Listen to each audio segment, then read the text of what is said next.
Hello, welcome to cine games corner. Mad square movie అయితే full ఎంటర్టైనింగ్గా ఉంది. నాకైతే బాగా నచ్చింది, చాలా ఫన్నీగా ఉంది.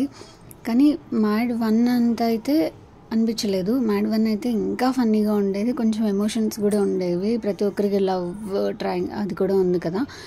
బట్ ఇందులో ఏంటంటే అసలు గర్ల్ ఫ్రెండ్స్ని ఎవరినైతే చూపించారు, జస్ట్ 2 సీన్లు ఉంటాయి. ఇంకా దాంతోనే సినిమా మొత్తం నడిపించేస్తారు. ఓ 3-4 సాంగ్స్, ఐటమ్ సాంగ్స్లా ఉంటాయి. ఇంకా మూవీ స్టోరీలోకి వెళ్తే, ఫస్ట్ లడ్డు తెలుసు కదండి, మ్యాడ్ 1లో ఉంటాడు కదా, అతను పెళ్ళి అనమాట. వీళ్ళని పిలువడు, ఫ్రెండ్స్ని పిలిస్తే ఎక్కడ చెడగొడతారు అని చెప్పేసి.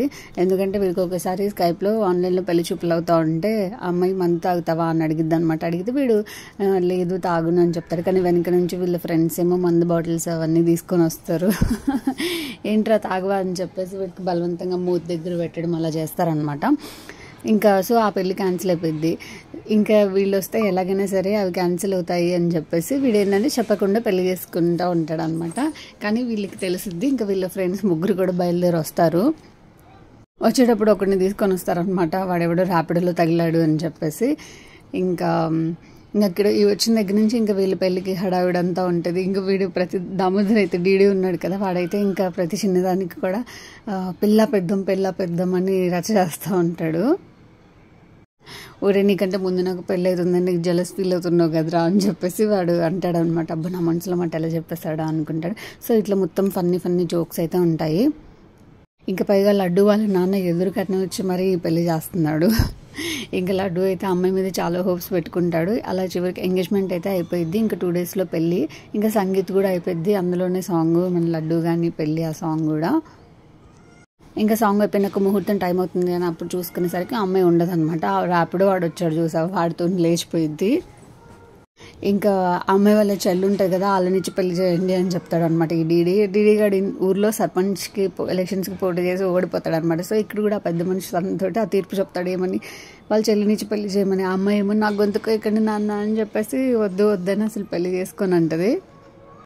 ఇంకా ఈ డిప్రెషన్లో ఉన్న లడ్డు గారిది మనం గోవా పోదాం పదరా, హనీమూన్కే వెళ్ళాలా ఏంటి గోవా, మనం వెళ్ళకూడదా ఫ్రెండ్స్తో అని చెప్పేసి ఇంక వీళ్ళందరూ కలిసి గోవా వెళ్తారు.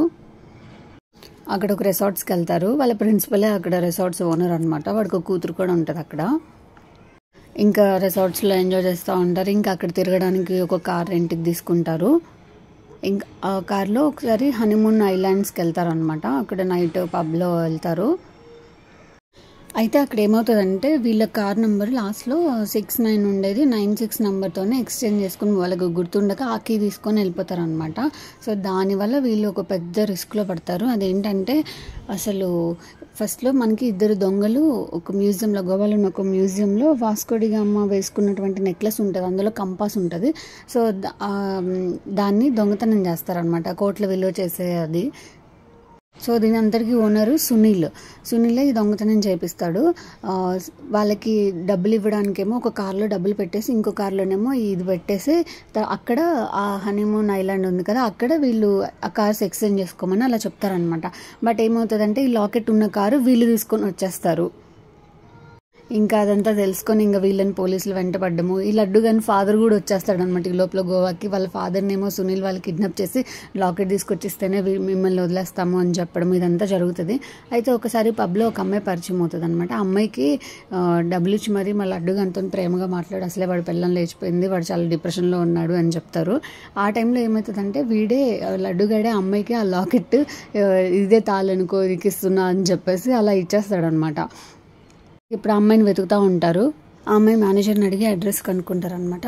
కానీ అది వాడు బై మిస్టేక్ రాంగ్ అడ్రస్ ఇస్తాడు. వీళ్ళేమో అక్కడికి పోలీసుల వేషంలో వెళ్తారు. ఇంకా అక్కడంతా కొంచెం ఫన్ ఉంటుంది. బట్ ఏంటంటే రియల్ పోలీసులకి దొరికిపోతారు.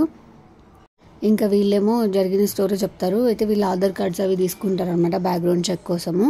ఇంకా తర్వాత వీళ్ళని వదిలేస్తారు. వీళ్ళేమో ఇంకా అలా ఇలానే వెతుక్కుంటూ వెళ్తారు, కరెక్ట్ అడ్రస్కి వెళ్తారు. అమ్మాయి ఒక పబ్లో ఉన్నదని తెలుస్తుంది. అక్కడికి వెళ్ళిన తర్వాత అక్కడ అనేది మన డైరెక్టర్ ఉన్నాడు కదా, కామెడీ చేస్తాడు, ఆయన కూడా వస్తాడు. ఆయన ఎక్కడ నా గర్ల్ ఫ్రెండ్ అని చెప్పేసి లైలాని పరిచయం చేస్తాడు. అమ్మాయి లైలా దొరికింది అని చెప్పేసి లాకెట్ ఇవ్వు అని ఇంకా లాకెట్ ఇప్పించుకొని తీసుకెళ్ళి అక్కడ సునీల్కి ఇచ్చేసి వాళ్ళ నాన్నని కాపాడుకుంటారు అనమాట. అప్పుడే రివీల్ అయ్యే విషయం ఏంటి అంటే మన హీరో నారాయణనితిన్ ఉన్నాడు కదా, అతను సిబిఐ ఆఫీసర్ అనమాట. ఇక్కడ సునీల్ని పట్టుకోవడానికి వచ్చినటువంటి సిబిఐ ఆఫీసర్ వాడు. అసలు గోవా వెళ్దాం అనే ప్లాన్ అంతా కూడా ఇదంతా వాడిని పట్టుకోవడానికి కోసమే. ఇంకా మీడియా వాళ్ళకేమో లడ్డూనే పట్టించాడు అని చెప్పేసి చెప్తారు, ఎందుకంటే ఇది చూసి ఎవరైనా నీ అమ్మాయి నీకు పడిపోయిద్దేమోరా అని చెప్పి. ఇంకా ఈ సునీల్కి ఏంటంటే బామర్దులు ఉంటారు, వాళ్ళు ఇంకా లడ్డూని చంపడానికి బెదిరిస్తూ ఉంటారనమాట. అందుకని ప్రొటెక్షన్ ఇవ్వరా అని చెప్పేసి వాడిని అడిగితే వాడేం చేస్తాడు, వీడిని జైల్లో ఉండరా, జైలే సేఫ్ అని చెప్పేసి వాడిని జైలుకి పంపిస్తాడు. ఆ జైల్లో ఇక్కడ వీళ్ళ ఎందుకు నువ్వు జైలుకి వచ్చావు, ఏం చేసావు అని అక్కడ అడిగితే ఈ ఫ్రెండ్షిప్ చేయడం వల్ల నేను జైలుకి వచ్చాను అని చెప్పేసి ఈ స్టోరీ మొత్తం అక్కడ ఉన్న ఖైదీలకు చెప్తా ఉంటాడు లడ్డు. ఇంకా ఫోన్ చేసి ఒరే వాళ్ళని ఎప్పుడు పట్టుకుంటారో, నన్ను ఎప్పుడు వదిలేస్తారంటే, అయ్యో మర్చిపోయాను వాళ్ళు ఆల్రెడీ దొరికేసి 3 months అవుతుంది అని చెప్తారు. అంటే 3 months క్రితమే వాళ్ళు దొరికినా కూడా లడ్డు ఇంకా జైల్లోనే ఉన్నాడు అనమాట. అసలు మొత్తం మూవీ మొత్తం కూడా ఫన్నీగా సాగిపోయింది. ఎక్కడ కూడా ఏ ఎమోషన్ కూడా సీరియస్గా అయితే చూపించారు.